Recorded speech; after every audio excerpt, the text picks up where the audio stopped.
의석을 정돈해 주시기 바랍니다. 신임 국무위원의 인사를 듣도록 하겠습니다.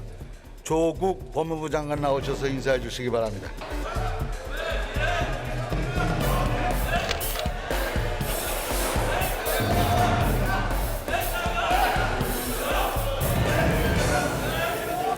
법무부 장관 조국입니다. 사회주의자라고 자처를 했죠. 저는 우리 헌법 정신에 기초해서 자유주의자인 동시에 사회주의자라고 말씀드린 바 있습니다. 그런 개변이 어디 있습니까 지금? 우리 헌법 속에 야, 좀 보세요. 사회민주주의의 이념이 포함된다고 생각하고 있습니다. 자유민주주의 왜 사회주의 들어갑니까? 자유민주주의와 사회민주주의 모두가 우리 헌법 이념 속에 포함된다고 생각하고 있습니다. 고위공직자의 최대 망상이 뭔지 알아요? 알려주십시오. 내 아니면 안 된다고 생각하는 거예요. 조국 장관이 없더라도 검찰 개혁할 수 있고 대한민국 제대로 운영할 수 있습니다. 예, 명심하십시오. 명심하겠습니다. 그래도 사퇴할 용이 없습니까? 책임감을 느끼겠습니다. 의원님 질책 명심하겠습니다. 식약처는 유궤양 치료제나 역류성 식도염 치료제 주 원료로 사용되는 국내 유통 난이티든 성분 원료 의약품을 조사한 결과 NDMA가 잠정 관리 기준을 초과하여 검출되었음을 확인하였습니다. 국내 유통 중인 난이티든 원료 의약품 7종과 이를 사용한 완제 의약품 269품목 전체에 대해 잠정적으로 제조 수입 판매 중지 및 회수 조치하고 처방을 제한하도록 하였습니다.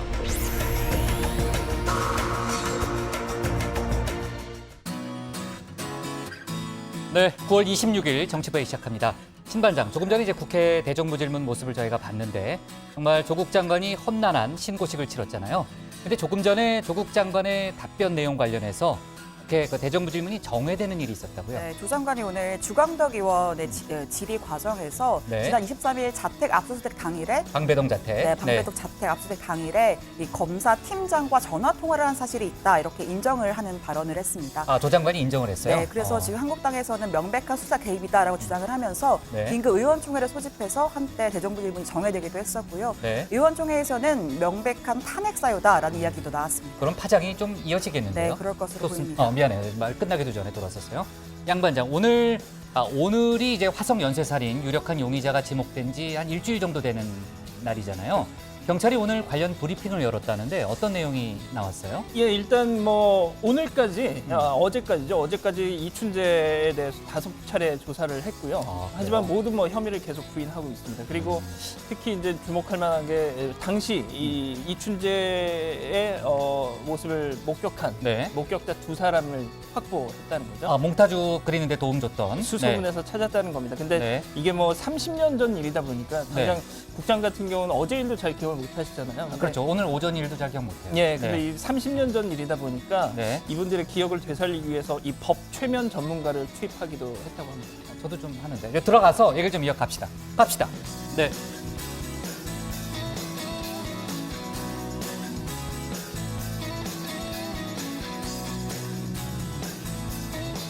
네, 한장들 자리에 앉았으면 정치부회를 시작하죠. 국회 대정부질문이 오늘 오후부터 시작됐고요. 오늘은 정치 분야입니다. 예상대로 제2의 조국 청문회처럼 흘러가고 있고요. 자유한국당 등 야당 의원들은 집중적으로 조국 법무장관을 앞으로 불러내서 공세를 펼치고 있습니다. 아까도 이 영상에서 잠깐 저희가 볼 수 있었는데 조 장관이 신임 국무위원 자격으로 지금 인사말을 하기 위해서 나오고 있잖아요. 지금 나와서 이제 준비해 놓은 원고를 읽고 있는데 이제 야당 의원들 지금 뒤로 돌아서는 모습들 저희가 볼 수 있지 않습니까? 이제 고성을 지르면서 집어치워라, 범법자 내려가라, 이중인격자 이렇게 소리를 쳤고요. 조 장관이 길게 인사말을 안 했습니다. 한 30여 초 정도 했는데 그동안 의자를 돌려서 등을 보이기도 했습니다. 한국당 의원들은 조국 사퇴라고 쓰인 팻말을 부착을 했고요. 조 장관이 야유 속에서도 준비한 인사말을 읽어 내려갔는데 그 내용은 역시 검찰 개혁과 관련한 내용이 주였습니다. 국민의 열망인 법무부 혁신과 검찰 개혁에 무거운 소임을 완수하기 위해서 최선을 다하겠다라고 얘기를 했고요. 권력기관 개혁 입법에 대해서 국회에서 현명한 판단을 해주시기를 믿는다. 국회의 결정에 따르고 행정부가 할 수 있는 일에 대해서는 최선을 다하겠다 이렇게 덧붙였습니다. 이에 대해서 이제 민주당 의원들은 박수로 화답했죠. 자, 구체적인 질의 내용은 이제 신반장 발제 때 저희가 짚어볼 텐데 야당 의원들은 집중적으로 조국 장관의 자진 사퇴를 촉구했고요.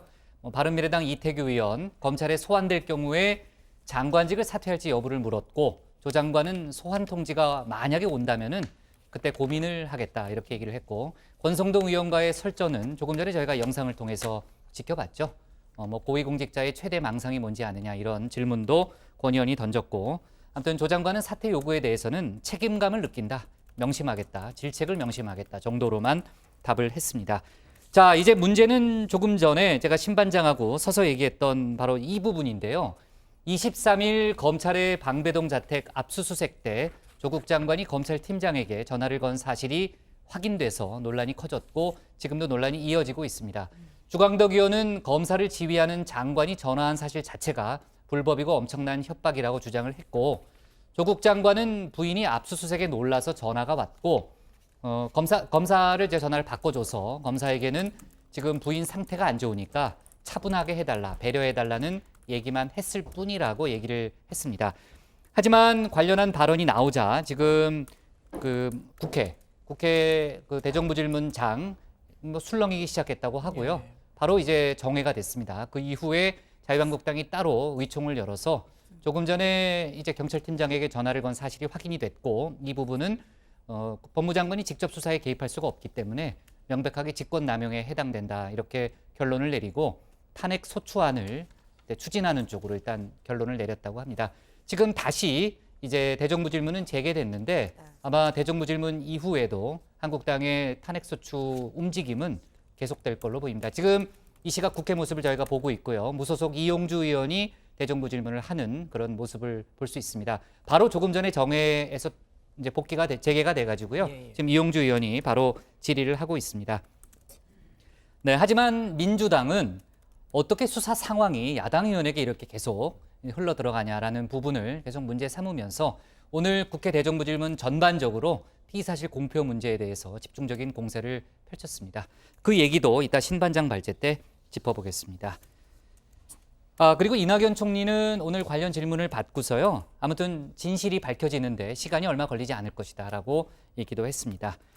오늘 정치부 회의는요. 먼저 최 반장 발제를 들어보면서 조국 장관 관련 수사 속보와 검찰개혁 소식부터 짚어보고요. 조금 전에 얘기했던 국회 대정부 질문 소식을 이어서 다루겠습니다. 당정의 교육개혁안 발표, 돼지열병 관련 속보 등도 알아봅니다. 그럼 먼저 최종혁 반장의 발제부터 시작하겠습니다.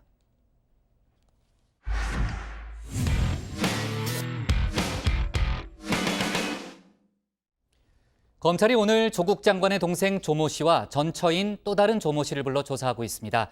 이 두 사람이 검찰이죠. 검찰에 나온 건 오늘이 처음입니다. 조 장관 일가를 둘러싼 또 다른 수사 대상인 웅동학원 관련한 위장소송, 횡령 의혹 등을 조사 중인 걸로 파악되고 있습니다. 이런 가운데 조국 장관은 조금 전 저희가 봤듯이 국회 대정부 질문에 참석해서 검찰 개혁에 대한 의지를 재차 강조했습니다. 최 반장 발제에서 관련 소식을 자세히 짚어보겠습니다. 네, 조국 장관 일가를 둘러싼 수사는 지금 세 갈래로 진행 중인데요. 먼저 사모펀드와 입시 부정, 그리고 웅동학원을 둘러싼 의혹입니다. 먼저 사모펀드의 경우 앞서 구속된 조국 장관의 오순 조카 조범동 씨, 지금 한 차례 구속영장 기한이 연장이 돼 다음 달 4일이면 구속기한이 끝납니다. 그러니까 이에 맞춰서 검찰은 다음 주 중에 조 씨를 구속 기소할 방침인데요. 이 같은 시간표대로라면 정경심 교수의 소환이 임박했다라고 볼 수 있습니다. 코링크 피의 실소유주로 지목된 조범동 씨, 허위 공시 등을 통해 WFM의 주가를 조작하고 50억여 원을 빼돌린 혐의 받고 있죠. 이 가운데 10억여 원이 정 교수 측으로 건네지고 또 정 교수 역시 코링크 설립에 관여했다라는 정황 속속 드러나고 있습니다. 따라서 조범동 씨의 범죄에 정 교수가 무관치 않다고 보는 검찰은 이 조 씨의 공소장에 공모관계 기재할 것으로 보이는데요. 그러기 위해서는 조 씨를 재판에 넘기기 전 정경심 교수를 조사할 거란 예측이 가능합니다. 그러니까 이번 주말이나 다음 주 초에는 소환할 것으로 보입니다. 소환 방식에 대해 검찰 통상적인 절차에 따라 진행하겠다라는 방침 밝혔습니다. 그 통상적인 절차, 검찰청사 1층 출입문을 통해 출입하게 될 것이다라고 했는데요. 그러니까 취재진의 포토라인에 서게 될 가능성이 높다는 겁니다. 자, 앞서 당정은 수사 공보준칙을 개정해서 피의자를 언론에 공개하는 걸 제한하기로 했지만 시행을 미룬 바 있습니다. 저와 무관하게 이미 추진해온 법무부의 정책을 이어받아 마무리한다는 점 분명히 말씀드립니다. 오늘 논의되던 형사사건 수사공보 개선 방안은 관계기관의 폭넓은 의견 수렴을 거치고 제 가족을 둘러싼 검찰 수사가 마무리된 후에 시행되도록 하겠습니다. 자, 그리고 입시 부정 의혹과 관련해서는요, 조국 장관 아들에 대한 의혹으로 향하고 있습니다. 이 검찰은 앞서 연세대와 아주대, 충북대를 압수수색했죠.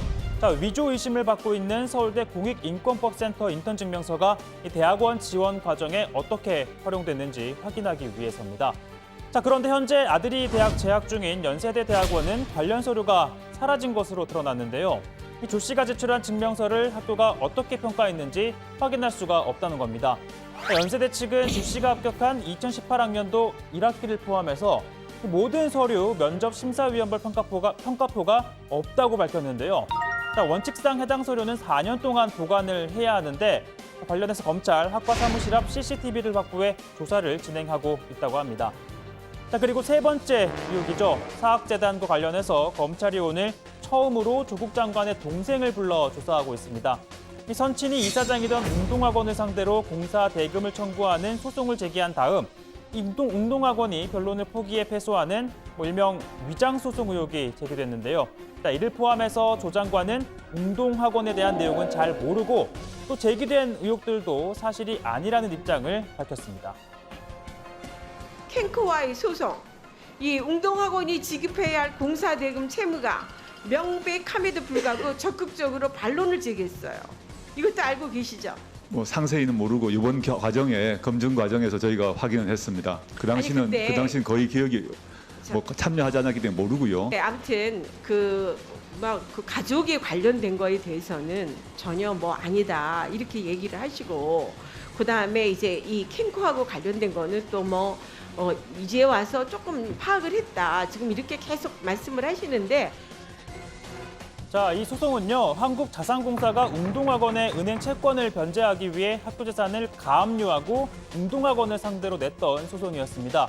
조국 장관 본인은 관여하지 않았다라는 건데요.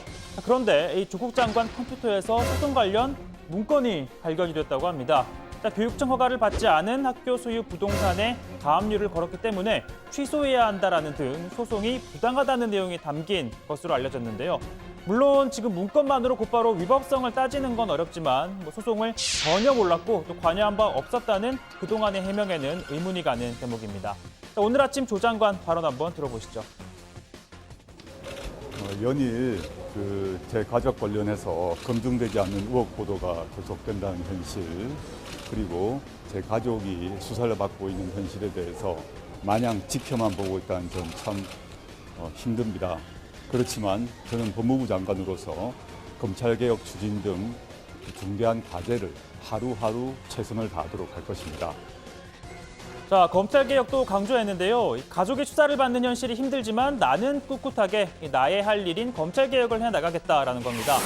자, 여권에서도 조 장관에 대한 수사는 이 검찰개혁이 왜 필요한지를 여실히 보여주는 것이라는 지적 나왔는데요. 국민들의 공감대도 얻고 있는 걸까요? 자, 이번 주 토요일 대검찰청 앞에서 시민단체 주축으로 검찰의 수사 행태를 비판하는 촛불 집회가 열립니다. 이번 주말 서초동에는 10만 개의 촛불이 켜진다고 합니다. 검찰개혁의 시간이고 행동하는 양심, 깨어있는 시민들의 시간이 다시 시작되었습니다. 검찰은 왜 시민들이 서초동을 향해 촛불을 들고 나서는지 깊이 자성하기 바랍니다. 자, 그리고 부산에서는요, 국내외 교수 또 연구자들이 검찰개혁을 촉구하는 시국 선언도 했습니다. 이 서명에 참여한 4,090명의 명단도 공개가 됐죠. 자, 이들은 현 사태의 핵심은 검찰개혁이라면서 내부개혁 그리고 공수처 설치, 검경 수사권 조정 등을 요구했습니다. 특히 이들은 자신들은 조국 장관을 지지하는 게 아니라 이 무소불위의 권력을 지닌 검찰을 개혁하는 것이 핵심이라고 강조했습니다. 자, 오늘 발제 이렇게 정리합니다. 정경심 소환 임박, 조국 검찰개혁 최선입니다. 네, 조국 장관이 어제 두 번째 검사와의 대화를 진행했고요. 검찰개혁 행보를 이어가고 있습니다. 수사와는 별개로 본인의 그 검찰개혁 의지를 밝히면서 드라이브를 걸고 있고요. 아까 대정부 질문 얘기도 잠깐 했지만 오늘 국회에서도요. 검찰개혁의 소임을 완수하겠다 이런 얘기를 밝혔고 국회가 도와달라는 얘기도 했습니다. 자, 오늘은요. 이런 지시를 냈죠. 검찰개혁과 뭐 직접적인 건 아니지만 관련된 건 아니지만은 과거 공권력 오남용으로 피해를 입은 국민들이 그 제기한 소송 관련해서요. 법무부가 신속하게 배상하라 이런 부분인 거죠. 네, 그렇습니다. 조국 장관은 최근 국가배상 판결이 선고된 김제 가족 간첩단 조작 사건 피해자에 대한 신속한 배상을 지시를 했습니다. 1982년 농사를 짓던 최우로 씨가 북한에 납포됐다가 돌아온 뒤 조카인 최낙전, 최낙교 씨를 포섭해 간첩 활동을 했다는 혐의로 기소된 사건입니다. 이들은 남영동 대공분실에서 고문기술자로 불린 이근한 등으로부터 고문을 당해 허위 자백을 했습니다. 최근 서울중앙지법은 유족들이 낸 소송에서 국가의 손해배상 책임을 인정했습니다. 이에 대해 조 장관은 피해자들의 권리 회복을 위해 조기에 재판 절차를 종결하고 신속한 권리 구제가 이루어지도록 하는 방안을 검토하라고 지시했다고 합니다. 이에 따라서 법무부는 1심 국가 패소 판결에 대한 항소를 포기할 것으로 보입니다. 조금 전에 이제 정반장 옆에 올라간 건 제 손이에요. 저거 하나 쓰고 올라갔죠, 두 번. 왜 손이 올라왔을까? 네. 네, 조 장관이 또 오늘 그 최근 수원 노래방 초등생 집단 폭행 사건으로 논란이 됐던 이 청소년 보호관찰 대상자에 대한 관리 감독을 강화하라고도 지시했습니다. 조 장관은 보호관찰 청소년의 절반 이상이 학생인 점을 감안해서 교사와 협업으로 학교 생활에 적응을 도울 수 있도록 이 학생정담 보호관찰관 도입하도록 추진하기로 했고요. 또 오늘 밤 10시부터 이튿날 오전 6시 사이에 이 불시에 유선 전화로 재택 여부를 확인하는 야간 외출 제한 명령 집행 체계도 점검을 해서 이 보호관찰 효과를 높이도록 개선하라고 지시했습니다. 네, 그동안 이제 검찰이 사모펀드 의혹 또 딸과 아들의 입시 관련 의혹에 대해서 집중적인 수사를 벌였고요. 오늘 소환된 사람들을 보면 운동학원 관련해서도 수사를 벌이고 있는 사실이 확인이 되고 있습니다. 예를 들면 오늘 조 장관의 동생 그리고 동생의 전처, 그러니까 조 장관 입장에서는 전 재수씨죠를 불러서 조사하고 있는데 소환 조사는 처음이죠. 예, 그렇습니다. 앞서 이 자유한국당 주광덕 의원이 네. 이 조 장관의 동생 그리고 말씀하신 전 부인 위장 소송 의혹과 관련한 혐의로 검찰에 고발을 했었습니다. 자, 이 두 사람은 웅동학원을 상대로 100억 원대에 달하는 공사 대금 채권 소송을 제기해서 모두 승소를 했는데 이 과정에서 웅동학원은 변론을 하지 않았었습니다. 자, 검찰은 이 두 사람이 학교 법인과 합의하에 소송을 해서 이 돈을 이렇게 뭐 빼돌린 거 아닌지 의심을 하고 있는 거죠. 또 조 씨가 운영했던 건설업체가 별다른 수주 실적이 없었던 점에 비춰봐서 실제 공사를 하지 않고도 채권을 요구한 건 아니었는지에 대해서도 지금 들여다보고 있습니다. 자, 아울러 이 조국 장관이 민정수석이 되면서 고위공직자 다주택자 이 논란을 피하기 위해 동생의 전 부인의 명의로 부동산을 위장 매매했다라는 의혹도 불거졌었는데요. 관련해서 한국당 김진태 의원은 이혼한 며느리의 집에 시어머니가 사는 게 상식적이지 않다라면서 이 부동산 실명제법 위반 혐의로 두 사람과 함께 조국 장관을 고발하기도 했죠. 동생의 전 부인은 시어머니의 배려였다라고 직접 해명문을 내기도 했었는데 또 조 장관 부인 명의의 집을 자신이 취득한 것과 관련해서도 이미 자신이 살고 있는데 다른 사람에게 팔면 또 이사를 가야 할 수도 있어서 상의 끝에 사게 됐다며 위장 매매가 아니라는 점을 강조했었습니다. 네, 지금 이제 조국 장관의 부인 정경심 교수의 소환이 임박한 분위기잖아요. 네, 검찰이 소환 날짜라든지 시간을 얘기할 것 같지는 않습니다. 다만 1층 청사로 출입할 것이다 이렇게 얘기를 했기 때문에 지금 기자들이 대기하고 있기 때문에 사실상의 공개 소환 효과는 있다고 보여지고요. 관련해서 국민권익위가 법무부 장관이 검찰 수사를 받고 있는 것과 관련해서 부인이 이제 소환되잖아요. 그 장관과의 직무 관련성이 있을 수 있다. 이런 유권 해석을 내놨다면서요? 네, 그렇습니다. 권익위는 배우자가 피의자 신분으로 기소된 상태에서 법무부 장관이 대검찰청을 외청으로 둔 법무부 수장으로 업무를 수행하는 게 이해충돌 위반에 해당하느냐 이런 질문에 대해서 답변을 했습니다. 장관과 배우자 사이에 직무 관련성이 있을 수 있다 이런 의견을 내놓은 겁니다. 그러니까 정경심 교수가 수사를 받는 상황에서 검사에 대한 지휘 감독권이 있는 조 장관과 부인 사이에 직무 관련성이 있을 수 있다는 겁니다. 다만 사적 이해관계의 신고에 따른 조치 등에 대해서는 소관기관인 법무부가 검토하고 또 조치할 사안이다 이렇게 덧붙였습니다. 만약에 이해충돌이 발생한다면 어떤 조치를 취하실 생각입니까? 현재로는 이해 충돌이 없는 것으로 보고 있습니다. 근데 잠정적 결론이기 때문에 최종적 결론이 나오면 법무부의 결론과 국민권익위원회의 결론이 충돌될 경우에 어느 해석이 우위에 있어야 된다고 생각하십니까? 그 점은 지금 말씀드리기 좀 곤란한 것 같습니다. 이 부분에 대해서 공직자 이해충돌 주무부서가 국민권익인데 그럼 법무부보다 국민권익의 해석을 존중해야 되는 거 아닙니까? 권익위도 단정적 결론을 내지 않은 것으로 알고 있습니다. 저의 생각으로는 이해 충돌 가능성이 없다고 봅니다만은 권익위에서 그런 가능성이 있을 수 있다라는 답변을 한 걸로 알고 있습니다. 다시 한번 권익위의 우려를 살펴보겠습니다. 네, 자 이런 가운데 자유한국당 나경원 원내대표의 경우에는요, 앞서 아들의 미국 예일대 입학 관련한 의혹으로 검찰에 고발당했고요. 또 딸이 대학에서 성적 특혜를 받았다는 의혹 관련해서도 추가로 고발을 당했다면서요? 네, 그렇습니다. 한 시민단체가 나경원 원내대표를 위력에 의한 업무방해 혐의로 고발했습니다. 자, 이들은 2012년 성신여대에 입학한 나 원내대표의 딸 김모 씨의 성적이 2013년 2학기부터 2015년 2학기까지 8번에 걸쳐 정정된 점을 지적을 했는데요. 대학교 3학년 때 수강한 과목 성적은 D에서 A+로 정정이 됐고 4학년 때 수강한 또 다른 과목은 이 C+에서 A로 바뀌었다고 합니다. 자, 이들은 나 원내대표가 저서에서 장애인 학생에게 별도로 성적을 부여해야 한다고 언급한 직후에 이런 정정이 이루어졌다고 주장했습니다. 이 책에서 나경원 의원은 그 따님이 성적에 대해서 관심을 가지고 있고 1학년 성적이 잘 나오지 않는 것에 대해서 속상해한다라고 하면서 그 따님이 했던 말이라고 하면서 인용을 이와 같이 하고 있습니다. 엄마, 장애인은 성적을 다르게 줄 수 있는데 교수님들이 그것을 모르시는 것 같아요. 라는 말을 했다라고 합니다. 2013년 11월 이 책이 발간된 이후 그 학기 2013년 2학기부터 졸업할 때까지 총 8차례에 거쳐서 성적 정정이 이루어지고 있습니다. 자, 그리고 이 시민단체는요, 또 조국 장관의 청문회 과정에서 많이 등장했던 인물이죠. 최성해 동양대 총장도 함께 고발을 했습니다. 최 총장이 학력을 미국 워싱턴 침례 신학대학 교육학 박사로 기재를 하고 또 경력에는 미국 포스틱스 침례교회 부목사를 기재했지만 이게 다 허위라는 건데요. 자, 그러면서 최 총장이 허위 학력, 경력으로 자신을 교육 전문가로 포장을 해서 교육개혁 관련 저서를 내 경제적 이익을 취한 건 사기죄라고도 주장을 했고요. 또 위조 학력, 경력으로 대학 총장협의회 이사 등 주요 직책을 맡은 것도 해당 기관의 업무를 방해한 죄에 해당한다라고 주장을 했습니다. 네. 자, 그리고 오늘 김명수 대법원장이 사법개혁 차원에서 꾸린 사법행정자문위원회가 좀 본격적으로 출범을 했어요. 관련한 그 회의 내용도 있었는데 이거는 다음에 저희가 사법개혁 관련한 내용이 나오면요, 다시 한번 묶어서 다루도록 하겠습니다. 자, 오늘 기사 제목은요, 조국 동생 전처 첫 검찰 조사 정경심 소환 임박으로 잡겠습니다. 다음은 신혜원 반장의 발제를 들어보겠습니다.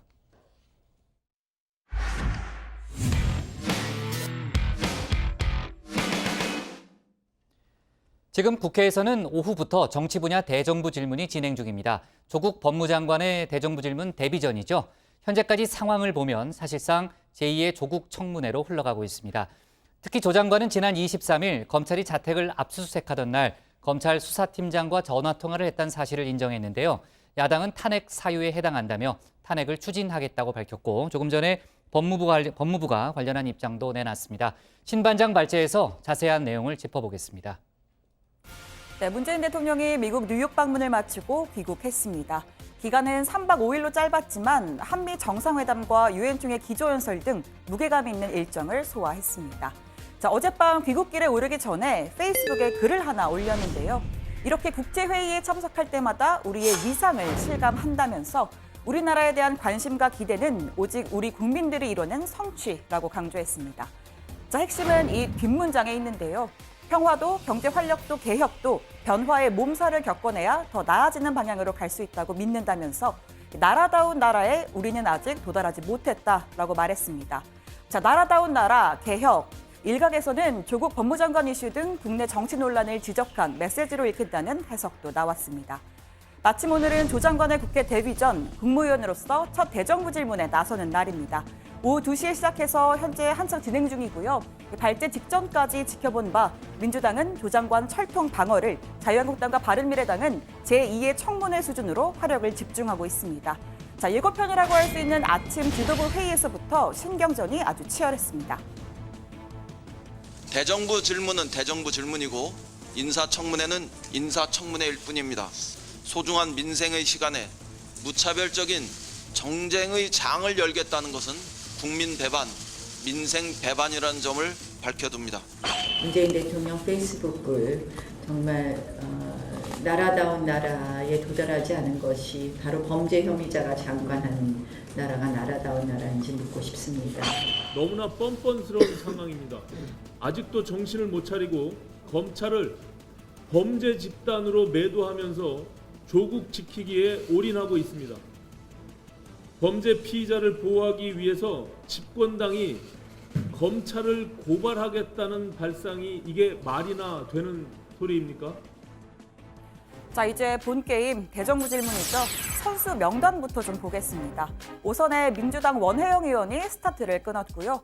이어서 공수 이렇게 한 번씩 교대하면서 진행 중입니다. 공격수 중엔 검사 출신 권성동, 주광덕, 또 곽상도 의원 눈에 띄고요. 연관은 없지만 태권도 공인구단 이동섭 의원도 있습니다. 자, 수비수 중에서는요. 의혹이 하나라도 사실이면 내가 반대하겠다라고 했던 민주당의 김종민 의원, 또 기재위원장 이춘석 의원이 눈에 들어옵니다. 자, 본격적인 질의에 앞서서 조국 장관의 인사가 있었습니다.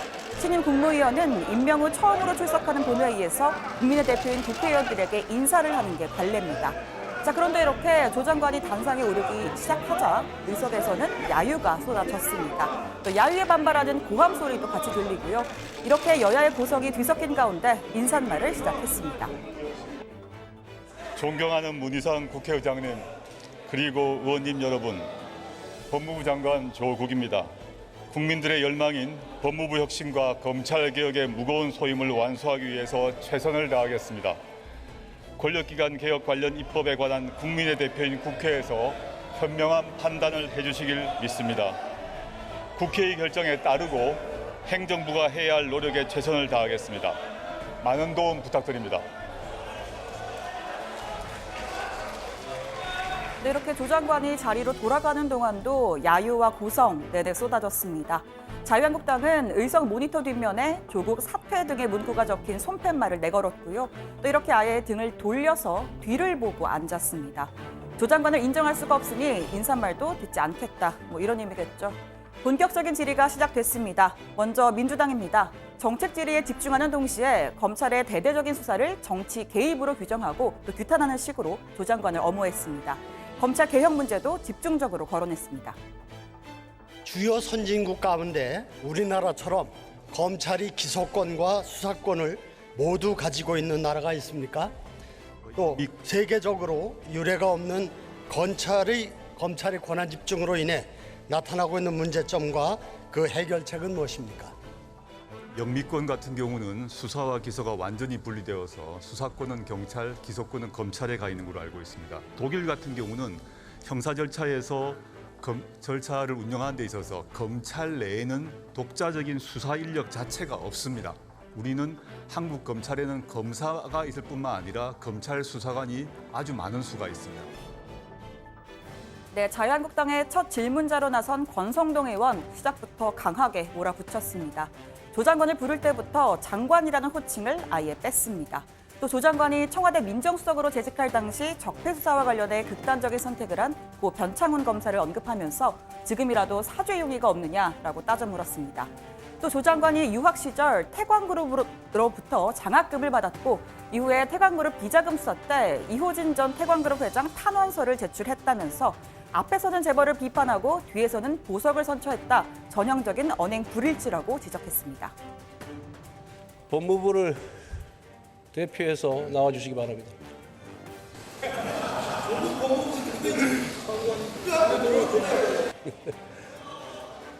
박범계 의원, 변호 그만하세요. 이제 변호사 아니에요. 조국 교수께서 비리 재벌의 대명사인 태광그룹의 이호진 회장의 석방을 탄원하는 탄원서를 제출했습니다. 인간적 도리였다고 생각합니다. 앞에서는 재벌을 비판하면서 뒤로는 400억 원의 횡령 배임 혐의를 받고 있는 이호진 회장의 보석 선처를 그분의 탄원을 했어요. 그분의 들어보세요. 무죄를 주장하지 않았습니다. 전형적인 언행 불일치, 위선, 이중성의 결정차라고 보는데 어떻게 생각하십니까? 이거 국민들이 우리 조국 전 수석의 진정성을 믿겠습니까? 네, 이어서 권성동 의원은 고위공직자의 최대 망상은 나 아니면 안 된다라고 생각하는 것이라면서 조 장관의 사퇴를 촉구했습니다. 이에 조 장관은 책임감을 느끼고 질책을 명심하겠다면서도 사퇴 요구에는 사실상 선을 그었습니다. 조용히 해봐. 저기 의원님들 한번 하고 무언의 대화를 한번 나눠보세요. 한번 쳐다보면서 여기 의원님들하고 저분들이 어떤 메시지를 보내고 있나요? 야당 의원들은 국민의 울분과 분노의 목소리를 대변하고 있고요. 여기 소리 지르는 범여권 의원들은 표 떨어지는 소리가 우수수 들리는데도 불구하고 대통령 의식해서 물러나라는 말을 못하는 거예요. 제발 좀 물러나 줬으면 좋겠다는 그런 바람을 지금 가지고 쳐다보는 겁니다. 무거운 책임감을 느낍니다. 네, 비판 수위가 상당하죠. 이제 대정부 질문 3시간 반째 접어들었습니다. 전해드린 내용 외에도 조 장관이 지난 23일 자택 압수수색 당일 현장 검사에게 전화를 했다는 사실을 인정하면서 파장이 커지고 있는데요. 자유한국당과 바른미래당은 장관 탄핵 사유에 해당한다면서 반발했습니다. 자, 대정부 질문 속보 들어가서 더 자세히 전해드리겠습니다. 오늘 청와대 발제 이렇게 정리합니다. 조국 장관 대정부 질문서 혹독한 신고식입니다. 네, 조국 법무장관의 국회 대정부 질문 대비식. 아까 시작 때부터 야유와 고성, 일부 의원들은 등을 돌리는 그런 일이 있었고, 아무튼 조국 장관이 꿋꿋하게 본인의 이제 검찰개혁 소신을 밝히면서 시작은 됐고, 한동안은 그냥 공방이 이어졌어요. 근데 이제 마지막에 이제 신반장이 얘기했지만, 이제 압수수색 당일 이제 조국 장관이 현장 검찰팀장에게 전화를 건 사실이 알려지면서 이제 대정부 질문이 정회가 되고 또 지금 탄핵 소추 주장이 나오는 등 반전의 반전을 지금 거듭하고 있는데 그 얘기를 먼저 하겠습니다. 자, 일단 어떤 내용이 오늘 공개가 됐고 조국 장관이 어떤 부분까지 인정을 한 거예요? 네, 일단 그 자유한국당 주광덕 의원의 질의 과정에서 나온 답변이었는데요. 조 장관이 지난 23일 검찰이 자신의 방배동 자택을 압수수색하던 날 검찰 수사팀장에게 전화를 했다라고 인정을 했습니다. 자, 주 의원이 왜 통화를 했느냐라고 묻자 조 장관은 지금 즉 정경심 교수의 상태가 안 좋으니까 좀 차분하게 해달라 이런 부탁을 했다라고 이야기를 했습니다. 자, 조 장관은 그러면서 수사 지휘를 하지는 않았다고 강조했습니다. 법무부 장관으로서는 절대 해서는 안 될 일을 저는 하셨다고 생각합니다. 그렇지 않습니다. 제 처가 매우 안 좋은 상태라서 좀 배려를 해달라라고 말했습니다. 잠깐만요. 네. 저는 지금 깜짝 놀래고 있습니다. 방금 이태규 의원 질의에 저와 제 가족에 대한 검찰 수사에 개입하거나 보고를 받지 않겠다고 약속했고 약속을 지켜왔다. 예. 지금까지 실천하고 있다. 방금 이거 거짓말하는 겁니다. 아니, 거짓말 아닙니다. 이것은 잠깐. 제 처가 매우 정신적, 육체적으로 안 좋은 상태여서 좀 안정을 찾게 해달라고 부탁을 드렸습니다. 압수수색에 대해서 어떠한 방해를 하거나 압수수색 진행에 대해서 지시를 한 바가 없습니다. 그 자체는 압수수색 팀에 엄청난 압력이고 협박으로 볼 수밖에 없습니다. 장관님. 지금 2,000명이 넘는 검사가 이 대정부 질문을 보고 있고 국민들도 보고 있습니다.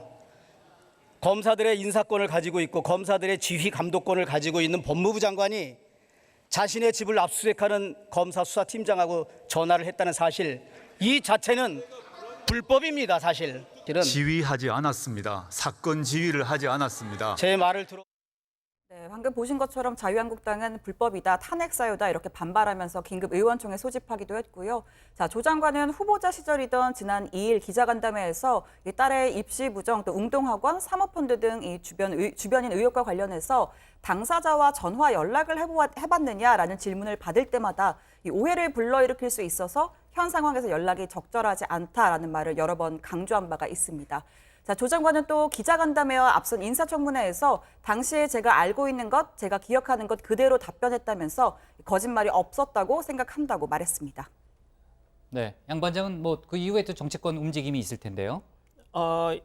몰라요? 예, 좀 어떤 말씀을 하시는 거죠? 일단 제가 자유한국당 의원총회 내용을 좀 먼저 설명을 드리면요. 일단 한국당의 경우에는 아까도 보셨다시피 답변에 항의를 하면서 대정부 질문 도중에 긴급 의원총회를 소집했습니다. 그래서 조 장관에 대한 탄핵 추진 등 향후 대응을 논의했고, 자, 이 자리에서 나경원 원내대표 조 장관이 상상도 할 수 없는 일을 했다. 직권남용은 물론이고 또 탄핵 사유에 해당하는 것이다. 이렇게 주장을 했습니다. 자, 그러면서 이 과거 조 장관의 트위터 글을 또 언급을 하기도 했는데요. 조 장관이 트위터에서 김용판 경찰청장에 대한 수사가 진행이 될 때 권은희 당시 수사과장에 전화를 했다는 기사를 링크를 해서 즉각 구속 수사를 해야 한다 이렇게 주장을 했었다면서 조 장관 또한 즉각 구속 수사해야 하는 거 아니냐 이런 주장을 펴기도 했습니다.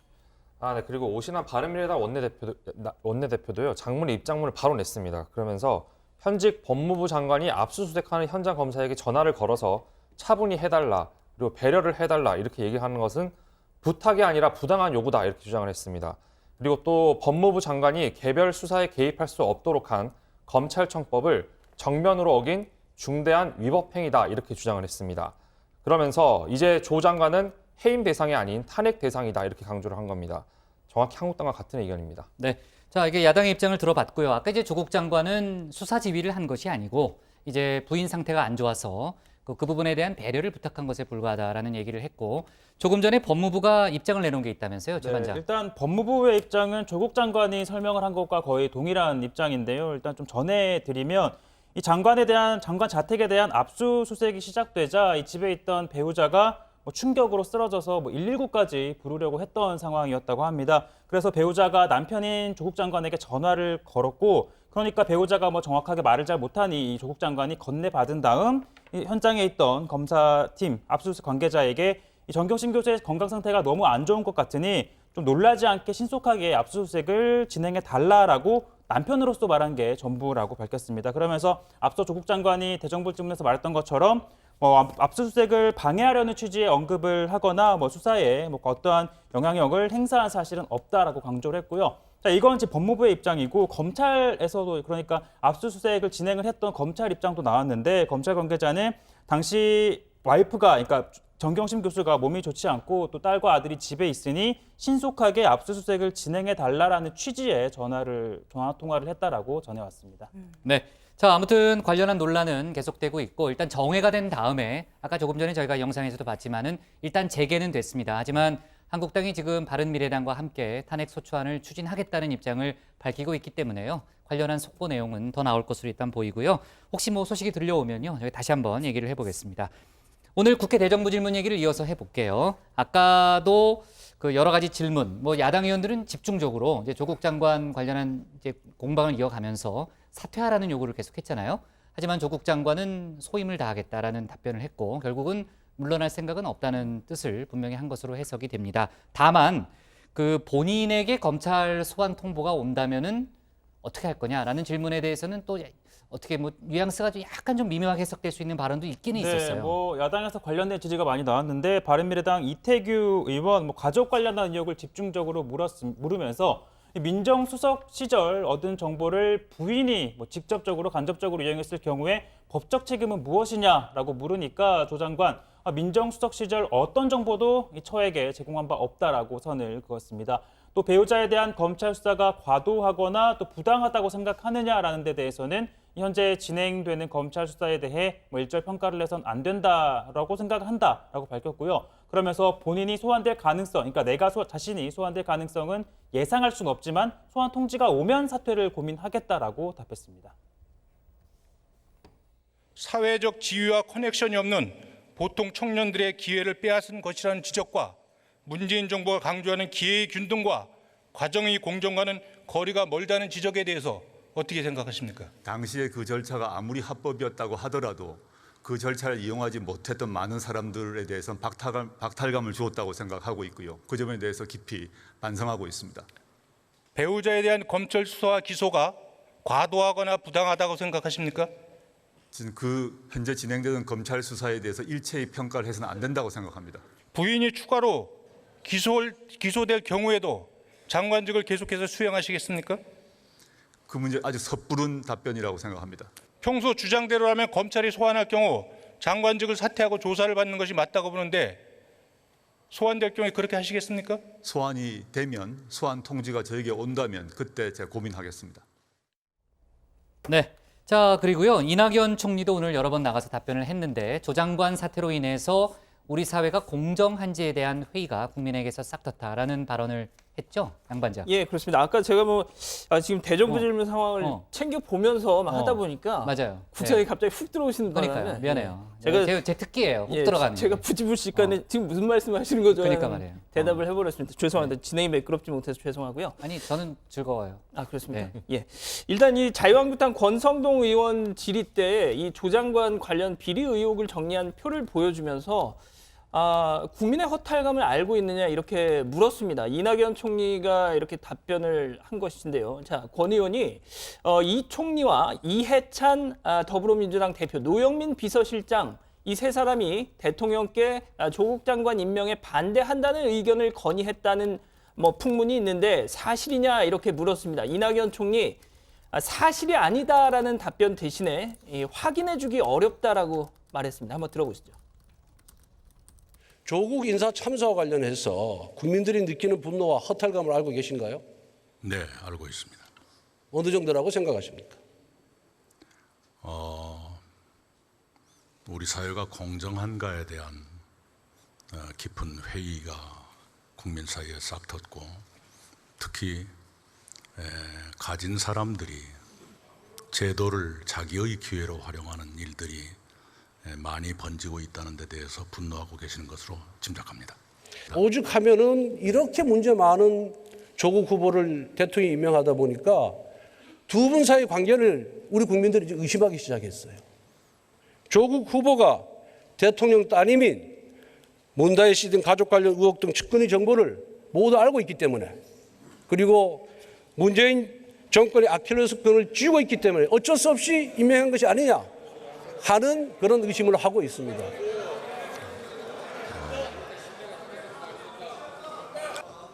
다 말씀하셨습니까, 민주당 의원님들? 네. 자, 반면 여당은 과도한 검찰 수사의 문제점, 피의사실 공표 문제를 집중적으로 문제 제기했죠. 네, 그렇습니다. 민주당 이춘석 의원은 검찰의 수사가 이렇게 진행되는 것을 전에 본 적이 있느냐라고 이낙연 총리에게 물었습니다. 그랬더니 이낙연 총리가 굉장히 이례적이고 요람스럽다고 느낀다 이렇게 답을 한 겁니다. 또 이 의원은 검찰개혁 필요성도 강조했는데요.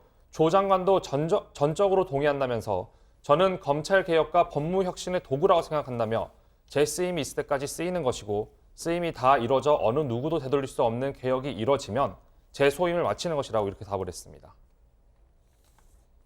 장관이 아니라 한 가정의 가장이자 아버지로서는 견뎌야 할 무게가 일정한 선을 넘어선 것인지 아닌지 하는 그런 우려가 있습니다. 장관, 끝까지 소명을 감내하실 수 있으시겠습니까? 개인적으로는 배우자나 자식들이 겪는 고초를 아무 특별한 조치도 할 수 없이 또 방어도 할 수 없는 상태에서 지켜보기만 해야 된다는 점이 고통스럽습니다. 제가 법무부 장관으로 임명된 이상 제가 할 수 있는 일을 매일매일 다 해서 최선을 다하도록 하겠습니다. 지금 검찰개혁의 방점이 어디다 찍고 검찰개혁을 추진하고 계시는 겁니까? 저는 견제와 균형이라고 생각하고 있습니다. 한국 검찰은 OECD 국가 어떤 검찰보다 가장 막강한 권한을 갖고 있는데 통제 장치가 사실상 없습니다. 물론 법원에 의한 통제가 있습니다만은 법원에 의한 통제는 사후적 통제이기 때문에 검찰 권력을 어떻게 분산하고 또 검찰 권력에 대해서 어떠한 통제 장치를 만들 것인가가 검찰 개혁의 요체 중에 하나다라고 생각하고 있습니다. 네, 그리고 조금 전에 민주당 송기현 법사위 간사하고 민주당 의원들이 긴급 기자회견을 했는데 관련한 속보가 들어왔습니다. 민주당에서 국회 본회의, 그러니까 대정부 질문이 끝나는 한 7시쯤에 긴급 의총을 열겠다고 하고요. 이주영 국회 부의장을 국회법 위반 등으로 고발하고 또 주광덕 의원의 수사정보 불법 유출에 대해서도 이제 의원들의 의제를 모아가지고 아마 문제 제기를 할 것 같습니다. 이주영 국회 부의장 같은 경우에는 사회를 보다가 일방적으로 대정부 질문을 중단한 부분에 대해서 국회법 차원에서 고발을 하겠다는 차원이고요. 특히 이제 주광덕 의원 부분에 대해서 문제 제기를 많이 했는데 이런 내용입니다. 주광덕 의원은 예전에 이제 인사청문회 과정에서도 딸 성적표 또 인턴 증명서라든지 컴퓨터 안에 있던 문서 내용 등 수사기관이 아니면 도저히 알 수 없는 내용을 질의를 했고 이거는 결국 수사팀의 누군가와 긴밀하게 소통을 하고 있는 게 분명하다라는 문제 제기를 했습니다. 그렇기 때문에 지금 이제 피의 사실 공표 문제 관련해서 민주당이 계속해서 문제 제기를 해왔잖아요. 관련해서 주광덕 의원이 어디서 정보를 얻었고 검찰팀에 누가 정보를 흘렸는지에 대해서 조사와 수사가 필요하다는 입장을 강조했고요. 관련해서 이제 오늘 의총에서 의견을 모아서 지난번에 이제 검찰 고발 조치 검토하겠다는 얘기도 했었으니까 이제 경찰에 고발한다든지 하는 후속 조치가 있을 가능성이 있어 보이네요. 네, 국장 방금 대정부 질문에서 전화 통화 관련해서 조 장관의 언급이 하나 더 있어서 소개를 좀 해드리려고 하는데요. 네, 이용주 의원이 장관위원 통화가 적절하지 않다라는 지적이 있는데 답변을 정정할 생각이 없냐라고 조 장관에게 물었습니다. 자, 이에 조 장관은 지금 돌이켜보니 물론 제 처가 전화를 걸어왔고 상태가 매우 나빴지만 그냥 다 끊었으면 좋았겠다고 지금 후회하고 있다 이렇게 답변을 했고 또 죄송하게 생각한다고 덧붙였습니다. 네, 자 좋습니다. 관련한 논란은 오늘 저녁에 또 대정부 질문 이후에 민주당도 의총이 있고 또 한국당도 또 움직임이 있을 거기 때문에 내일 자세하게 다루도록 하겠습니다. 오늘 제목은 이렇게 잡겠습니다. 조국 압수수색 중인 검찰팀장과 통화로 잡겠습니다. 다음은 양원보 반장의 발제를 들어보겠습니다.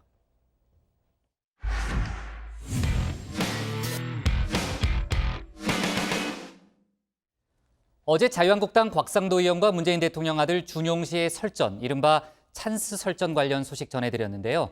이 문제가 논란이 더 커지고 있습니다. 의원들 간의 설전으로도 번지고 있는 거죠. 어찌된 영문인지 양 반장 발제에서 관련 소식과 다른 정치권 뉴스를 함께 짚어보겠습니다.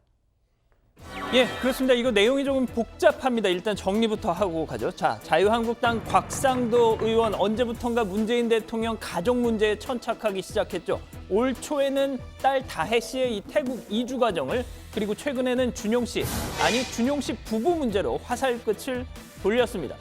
자, 지난 22일이었죠. 준용 씨의 부인 장모 씨가 2017년 5월 과기부가 주최한 사업의 지원 대상자로 선정이 됐다.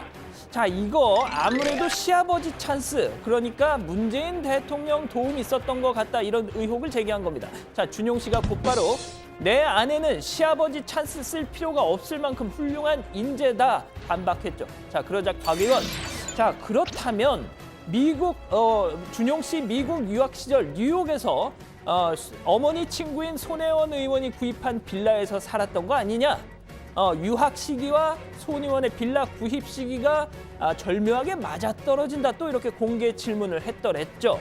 자, 지금부터가 중요합니다. 갑자기 이 설전에 강제 소환된 무소속 손혜원 의원, 그냥 지나치리면 안무하죠. 자, 문재용 씨가 뉴욕에 제 집에 산 적이 있다면, 즉 곽상도 의원 주장이 맞다면 제가 10억을 드리리다.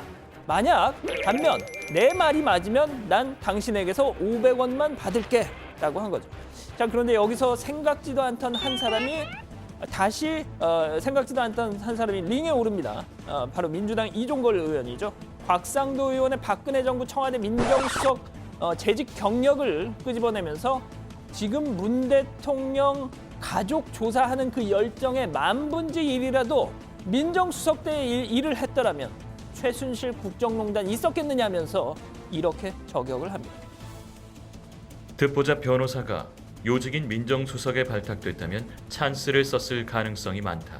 글쎄, 최순실 찬스 정도는 쓴 것 아닐까? 또 지난 총선 대구에서 공천을 받았다. 박근혜, 최순실, 최경환, 누구의 찬스를 쓴 것인가?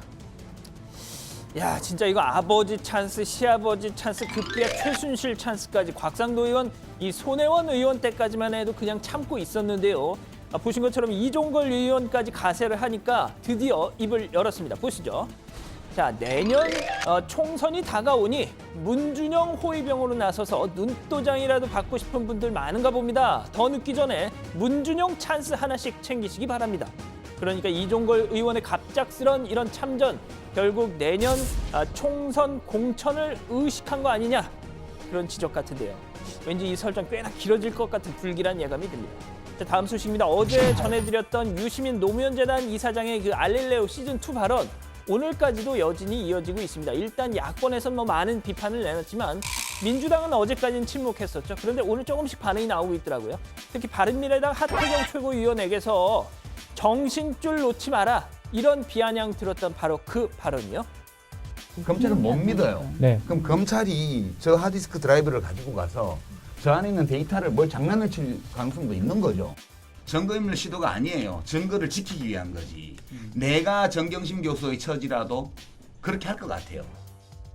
자, 민주당 우상호 의원 오늘 한 라디오에 나와서 이 발언에 대한 질문을 받으니까 유시민 작가는 민주당 사람도 아니고 마치 뭐 유 이사장 이야기를 여당의 입장인 것처럼 치환해서 자꾸 저한테 물어보는 걸 정말 이해할 수 없다. 유 작가는 그저 우리를 도와주는 스피커일 뿐이다. 라고 한 겁니다. 자, 그렇다면 변호사 출신이자 국회 법사위 민주당 간사를 맡고 있는 송기헌 의원은 뭐라고 했을까요? 이렇게요. 우선 유시민 장한테 사실관계를 확인했는지가 제가 모르겠고요. 사실관계를 확인했다고 하더라도 그분의 해석인 것 같습니다. 그게 뭐 증거인멸인지 아닌지 판단을 유 전 장관이 하실 건 아니고요. 다만 그 장관께서 말씀하시는 부분은 우리 당하고 관련이 없기 때문에 구체적으로 어떤 말씀드린 건 좀 적절하지 않은 것 같고요. 글쎄요, 앞서 우상호 의원 발언도 그렇고 송기현 의원의 발언도 그렇고 약간 좀 거리를 두는 것 같은 느낌이 드는군요. 자, 마지막 소식입니다. 지난주를 끝으로 자유한국당의 삭발투쟁 확실히 좀 한풀 꺾인 것 같습니다. 황교안 대표가 할 때만 해도 상당한 임팩트가 있었는데 그 뒤에 계속 하니까 말이죠. 솔직히 공천용 아니냐 이런 시선이 생겨났죠. 결국 여론도 썩 이 호응을 안 차 일단 한국당의 삭발은 지난주를 끝으로 멈췄습니다. 자, 하지만 말이죠. 거리의 보수 투사들 여전히 삭발로 굳은 결기 보여주고 있습니다. 자, 요즘 매일같이 이렇게 청와대 앞 분수대에서 조국 장관 구속, 문재인 대통령 사과 촉구 집회 열고 있는 김문수 전 경기지사 이제는 직접 이발기를 들었습니다. 보시죠. 애국가를 합창하는 가운데 한 여성분의 머리를 직접 밀고 있습니다. 너무 좀 바짝 미는 거 아닌가 그런 느낌도 드는데 말이죠. 자, 이어서 한 중년 남성의 머리도 밀고 있습니다. 자, 그런데 이 유튜브 영상에 달린 제목이 인상적입니다. 자, 보시죠. 대한민국 국민 전부 대머리 되겠다. 그만하자 조국아. 근데 뭐 삭발과 대머리는 의미가 좀 많이 다르죠. 예. 아무튼 오늘 준비한 소식은 여기까지입니다. 네. 자, 화성 연쇄살인 사건 관련해서 오늘 경찰의 브리핑이 있었으니까요. 그 얘기를 좀 해보겠습니다. 유력 용의자 이춘재가 지목된 지 일주일이 됐고요. 오늘 경찰 브리핑 내용을 쭉 들여다보니까 조금 이제 뭐 눈여겨볼 대목이 있습니다. 일단 경찰은 5번 조사를 했는데 전혀 변화가 없다는 거죠. 네, 정반장. 일단 오늘 방기수 경기남부경찰청 2부장이 브리핑을 했습니다. 어제까지 5차례에 걸쳐 조사를 진행을 했는데 현재 프로파일러 9명을 투입해서 사건의 전반적인 내용을 정밀 분석 중에 있다 이렇게 얘기를 했습니다. 경찰은 이 사건의 7차 사건과 9차 사건의 목격자 2명의 신변을 확보한 상태라고도 밝혔습니다. 7차 사건의 목격자 버스 안내양 엄모 씨였는데요. 엄 씨는 당시 범인 몽타주를 그리는 데 참여를 했고 또 9차 사건의 목격자인 전모 씨는 당시 9차 사건 피해자인 중학생 김모 양과 대화를 나누고 있는 양복 차림의 남성을 목격한 사람입니다. 네, 그러니까 그 두 사람, 목격자 두 사람에게 이춘재의 실물 사진을 보여주면서 당시의 기억을 되살리려 하는 그런 시도를 한 거죠. 네, 하지만 지금 뭐 사건이 발생한 지 30년이 넘다 보니까 목격자들의 기억이 지워지고 또 훼손됐을 우려가 있어서 법 최면 전문가를 지원받았다라고 밝혔습니다. 최면을 통한 기억 재생 과정이 얼마만큼의 효과가 있는지는 장담할 수는 없겠지만 뿌옇게 변했던 그날의 기억을 정리해 줄 것으로 기대한다라고 경찰은 밝혔습니다. 네, 뭐 시간이 있으면 제가 최면 쪽 얘기를 좀 해줄 수 있는데 오늘은 이제 시간이 없어요. 속보가 많아가지고 다음에 할게요. 이춘재가 화성 사건 발생 당시 3차례 경찰 조사를 받았는데 풀려난 사실이 알려졌잖아요. 그건 어떻게 된 과정이에요, 최반장? 당시 조사를 받은 시기가요. 6차 사건 이후라고 합니다. 그러니까 1987년 5월부터 3차례에 걸쳐서 조사를 받았는데요. 수사 기록을 보니까 뭐 발 길이가 일치하지 않는다라는 등의 이유로 용의자에서 배제됐던 걸로 확인이 됐다고 합니다. 네, 지금 이제 관심을 받는 것 중에 하나가 이춘재의 신상 공개잖아요. 신 반장. 그건 어떻게 되고 있어요? 뭐 아직은 좀 조심스러운 걸로 보이는데요. 전문가 등의 의견을 들어본 후에 결정하겠다라는 원론적인 입장뿐이었습니다. 또 그리고 경찰은 이춘재가 군대를 제대한 1986년 이후부터 처제 살인 사건으로 수감되기 전까지 화성, 수원, 청주 등지에서 일어난 유사 사건들을 전부 재조사하기 시작했다는 내용도 밝혔습니다. 네. 자, 그리고 최 반장. 그 유석춘 연세대 교수가 요즘 이제 위안부 관련 발언으로 논란의 중심에 서 있잖아요.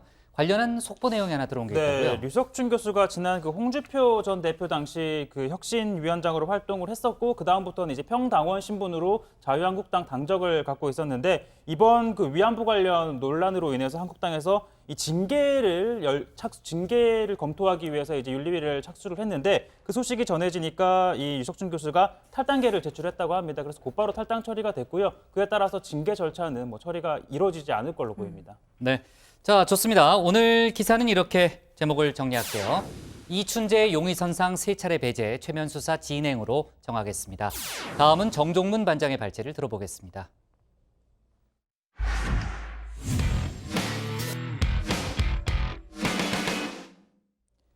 오늘 식약처가 잔탁으로 대표되는 라니티딘 성분 의약품을 판매 중지시켰습니다.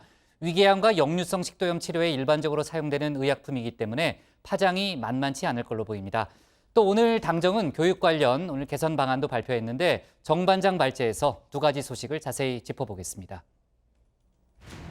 네, 식품의약품안전처가 위궤양 치료나 역류성 식도염 치료대에 쓰이는 의약품 잔탁에 대해서 오늘 잠정 판매 중단 조치했습니다. 잔탁뿐만 아니라 라니티딘 성분을 사용한 의약품 269종이 판매 중지 대상입니다. 이 약의 원료에서 암을 유발할 우려가 있는 성분이 발견됐기 때문입니다. 위궤양 치료제나 역류성 식도염 치료제 주 원료로 사용되는 국내 유통 라니티딘 성분 원료 의약품을 조사한 결과 NDMA가 잠정 관리 기준을 초과하여 검출되었음을 확인하였습니다. 라니티딘 성분의 원료 의약품을 사용한 국내 유통 완제 의약품에 대해서 잠정적으로 제조 수입과 판매를 중지하고 처방을 제한하도록 조치하였습니다. 이번에 문제가 된 발암 추정 물질 N-니트로소디 메틸아민, 줄여서 NDMA라고 부르는 물질입니다. 세계보건기구에서 지정한 2A 등급 발암 추정 물질입니다. 간 독성을 유발하고 장기간 복용하면 간암을 유발하는 것으로 알려졌습니다. 식약처는 이번에 라니티딘 성분 원료 7가지 종류를 조사했다고 합니다. 그랬더니 거기서 NDMA가 잠정 관리 기준 0.16ppm을 모두 초과해 검출됐다고 밝혔습니다. 어제 기준으로 전국에서 이 약을 복용하는 환자 수 144만 명으로 집계됐습니다. 이 중 대부분은 6주 이하 단기 복용 비율이 높다고 합니다. 하지만 식약처는 의사, 약사, 환자에게 대체 의약품을 사용하라고 권고를 했고요. 그리고 부작용은 한국의약품안전관리원으로 보고하라 이렇게 당부를 했습니다. 미국도 식품의약국 FDA와 유럽의약품청은 앞서 지난 14일 NDMA 검출 사실을 발표했습니다. 이런 문제로 이 약품을 사용하지 않고 있는 나라 여러 곳이 있습니다. 독일, 스위스, 캐나다, 싱가포르, 이집트 등입니다. 유통과 판매를 중단하고 일부 국가에선 회수 조치에 나섰습니다. 오늘 식약처의 발표 듣고 의아하다는 생각하신 환자분 많으실 겁니다. 미국 FDA가 14일 발표한 뒤에 우리 식약처에서는 16일 우리나라 잔탁은 괜찮다, 원료에서 NDMA가 검출되지 않았다 이렇게 발표를 했기 때문입니다. 무슨 사정이 있었던 건지 잠시 후에 얘기해 보겠습니다. 다음은 교육 관련 소식입니다. 대학 입시, 우리 사회에서 이만큼 온 국민이 촉각을 곤두세우고 또 파급력이 있는 단어 몇 개 안 될 겁니다. 공정하고 평등한 교육 제도가 사회를 지탱해온 가장 힘있는 제도이기 때문입니다. 조국 법무장관 후보자의 자녀 입시 의혹이 불거진 뒤 20대가 가장 분노하는 부분이기도 하죠. 문재인 대통령이 조국 법무장관 후보자의 논란과 관련해 처음 입을 연 것도 바로 대학 입시 제도 관련이었습니다. 이를 기회에 접근하지 못하는 젊은 세대에게 깊은 상처가 되고 있다는 걸 직시해야 한다 이렇게 얘기한 거죠. 조국 법무장관이 임명되던 날엔 대통령이 대국민 담화에서 이렇게 말하기도 했습니다. 평범한 국민들이 느끼는 상대적 상실감을 다시 한번 절감할 수 있었습니다. 무거운 마음입니다. 고교 서열화와 대학 입시의 공정성 등 기회의 공정성을 해치는 제도부터 다시 한번 살피고 특히 교육 분야의 개혁을 강력히 추진해 나가겠습니다. 당정이 오늘 국회에서 교육 공정성 강화 특별위원회 연석회의를 열고 본격 논의에 나섰습니다. 노무현 정부에서 교육부 장관을 지낸 이해찬 민주당 대표, 그리고 유훈혜 교육부총리, 정책위 의장 지낸 김태년 의원 등 당내 주요 인사들이 참석했습니다. 교육의 공정성은 부의 대물림을 막는 희망사들의 기본입니다. 부모의 지위와 재력이 자녀 교육의 특혜로 이어지면 공정성이 무너져서 교육의 기본 틀이 성립할 수가 없습니다. 특히 논란이 되고 있는 학생부 종합 전형의 투명성과 공정성을 강화를 해야 될 것 같습니다. 네, 그럼 뭘 할 거냐? 두 가지로 정리해 볼 수 있습니다. 우선 학종 선발 비율이 높은 학교 실태 조사하고 문제 있으면 감사도 하겠다고 했습니다. 학생부 종합전형 선발 비율이 높으면서 특목고나 자사고와 같은 특정 학교 출신의 학생 선발이 많은 전국 13개 대학에 한해서 학종 실태 조사를 실시하겠습니다. 학종 운영 실태를 점검하는 과정에서 대입 전형 기본 사항과 관계 법령을 위반한 사실이 확인될 경우에는 즉시 특정 감사로 전환할 계획입니다. 두 번째는 학생부 종합 전형에서도 부모의 영향력이 많이 미쳐서 특히 문제가 되는 비교과 영역은 폐지하겠다고 언급했습니다. 학생부 종합전형은 지난 10여 년 동안 부모의 경제력과 정보력에 따라서 자녀의 스펙이 만들어진다는 사회적 불신이 대단히 컸습니다. 교육부는 학부모의 능력, 인맥과 같은 것이 영향을 주고 있다는 학생부의 비교과 영역, 자기소개서 등 현재의 대학 입시 제도 내에서 부모의 힘이 크게 미치는 부분은 과감하게 개선할 것입니다. 학종 조사단을 꾸려서 11월까지 완료하겠다는 마감 시한도 설정했습니다. 당 안팎에서 다른 소리가 나오고 있는데 이걸로 충분한 건지 잠시 후 다시 얘기를 해보겠습니다. 아프리카 돼지열병 관련된 속보입니다. 오늘 확진 판정이 한 건 더 추가되면서 7번째 확진 판정 나왔습니다. 인천 강화군입니다. 또 의심 신고가 3건 추가로 들어왔습니다. 경기도 양주, 연천, 그리고 인천 강화군 강화읍입니다. 확진 판정이 더 늘어날 수 있겠습니다. 정부는 일시 이동 중지를 48시간 연장하기로 결정했습니다. 정부는 오늘 12시까지 발령 중인 전국 일시 이동 중지 명령 기간을 48시간 연장할 계획입니다. 일시 이동 중지 기간 동안 모든 방역 조치를 완료해 주시기 바랍니다. 접경 지역 하천 주변과 인접 도로의 소독을 철저히 해 주시기 바랍니다. 지자체, 행안부, 국방부, 농협 등에서 보유하고 있는 소독 차량을 총동원해서 소독에 만전을 기해 주시기 바랍니다. 오늘 야당 발제 이렇게 정리합니다. 학종 개편에 머리 맞댄 당정, 실태조사 이후 11월까지 방안 마련 예고입니다. 네, 정 반장한테 좀 미안한데요. 정 반장이 2번이나 잠시 후 자세한 내용을 얘기하겠다고 했는데 그거 못해요. 왜냐하면 오늘 대정부 질문 속보를 많이 해가지고 도저히 지금 할 시간이 안 되고 바로 강지영의 톡 쏘는 정치로 이어가야 됩니다. 오늘 그 중요한 내용을 했거든요. 그 관련한 속보가 더 특히 이제 교육 문제 관련 속보 더 나올 수 있으니까요. 챙겨가지고 아주 중요한 얘기는 내일 다시 한번 해보는 걸로 할게요. 자, 오늘 기사 제목 이렇게 정리하겠습니다. 바람 우려 위장약 잔탁 등 269개 판매 중지로 제목을 잡겠습니다.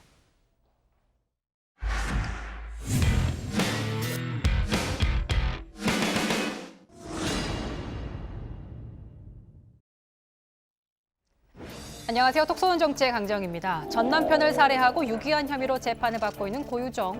의붓아들 사망 사건에도 관련이 있다는 의혹이 제기되면서 경찰이 수사에 나섰습니다.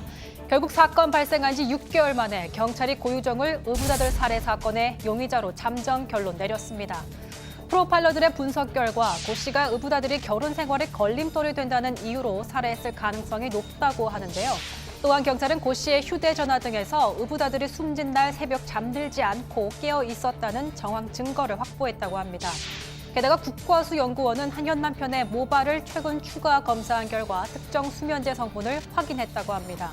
현 남편 A씨는 과거 고유정이 수면제를 먹은 게 아니냐라는 의혹을 제기했지만 당시 경찰은 남편 몸에서 수면제 성분이 검출되지 않았다고 밝혔습니다. 1시간 정도 책을 보다가 졸려서 빨리 잠들었다. 평소와 컨디션이 이상하게 달랐다고 주장하는 윤 씨. 하지만 검사 결과 윤 씨의 체내에서 졸피뎀 같은 수면제 성분은 발견되지 않았습니다. 한 번 썼으면 안 남아 있을 거예요. 안 남아 있다는 말보다 검출할 수 없을 거예요. 그냥 현직에 있을 때 수준으로 봤을 때는 한 번 사용하면 안 나와요. A씨는 고유정이 전 남편 살해 당시 졸피뎀이 들어간 카레를 먹인 것처럼 아들이 죽기 전날 고유정이 카레를 해주었다는 사진을 제시하기도 했습니다. 지난 5월 국과수연구원의 부검 결과 특정 부위가 아닌 전신이 10분 이상 강하게 눌렸을 가능성이 크며 사망 추정 시간은 오전 5시 전후라는 소견이 나왔는데요. 경찰의 수사 내용 등을 종합해 보면 고유정이 아들과 남편에게 수면제가 든 음식 등을 먹이고 남편이 잠든 사이에 의붓아들을 질식사에 이르게 했을 가능성이 있는 것으로 보입니다. 하지만 고유정은 의붓아들을 죽이지 않았다고 계속 부인해왔습니다. 경찰 조사에서도 사건 당일 남편과 의붓아들이 자는 다른 방에서 잠을 잤으며 아침에 깨어보니 의붓아들이 숨져 있었다. 왜 사망했는지 전혀 모르겠다라고 진술한 바 있습니다. 지난달에는 현 남편이 허위 사실로 명예를 훼손했다며 경찰에 고소하기도 했습니다. 한편 경찰이 이 사건 조사를 9월 초에 마무리 지었는데도 발표를 늦췄다는 보도가 나왔었는데요. 고유정 현 남편 A씨는 수사 결과를 빨리 발표하라면서 상당경찰서와 제주지검, 권익위원회에 의견서를 제출했습니다. A씨는 아들 사건에 대한 부실 수사가 고유정의 전 남편 살인으로 이어졌다는 논란에서 자유롭지 못한 만큼 경찰이 국민적 비난을 최소화하려고 발표 시기를 조율하는 것이라고 주장해왔습니다. A씨는 이전에도 경찰의 초동 수사가 잘못됐다고 지적한 바 있습니다. 단지 아이가 사망한 진실을 알고 싶을 뿐이거든요. 경찰하고 다툴 이유도 없습니다. 우리 아이의 진실을 알고 싶고 초동 수사가 제대로 이루어졌으면 전 남편분 살해 안 됐습니다. 이거는 확실합니다. 이대 경찰 측은 피의 사실 공개를 문제 삼을 수 있어 수사 결과 발표를 못한 것이라 입장입니다. 고유정이 의붓아들을 살해한 것으로 경찰이 잠정 결론 내렸지만 현재까지 정황 증거만 있는 상태라 향후 치열한 공방이 예상된다는 전망이 나옵니다. 경찰은 조만간 고 씨를 피의자로 특정해 검찰에 송치할 계획이지만 최종 변수가 남아 있다는 입장입니다. 최종 수사 결과가 나올 때까지 지켜봐야겠습니다.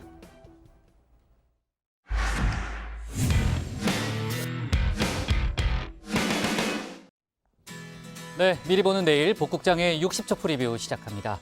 강경화 외교부 장관이 우리 시간 내일 오전 뉴욕에서 모테기 도시미스 일본 외무상과 회담을 합니다.